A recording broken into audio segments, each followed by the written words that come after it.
یاد رکھیے، بات میں آپ سے بتانا چاہتا ہوں، اللہ عاجز نہیں ہے۔ اگر آپ دین کی خدمت نہیں کریں گے، آپ اس کے حضور کے وعدے کو تکمیل کے لیے نہیں اٹھیں گے، تو یہ اللہ کا دین ہے۔ اللہ کسی دوسری قوم کو کھڑا کر کے اس سے دین کی خدمت لے لے گا، کیونکہ اللہ کو کوئی عاجز نہیں کر سکتا۔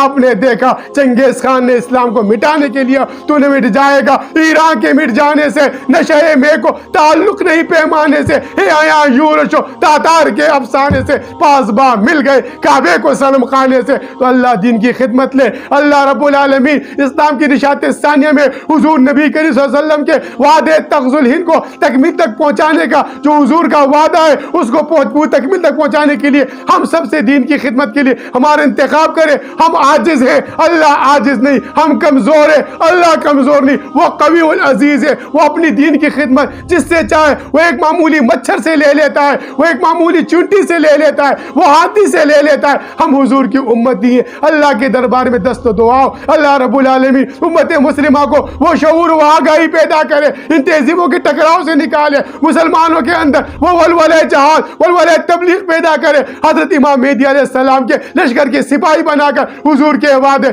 تغز الہند کو تکمیل تک پہنچانے کے لیے امت مسلمہ متحد و متفق ہو سکے۔ وما علینا الا البلاغ المبین۔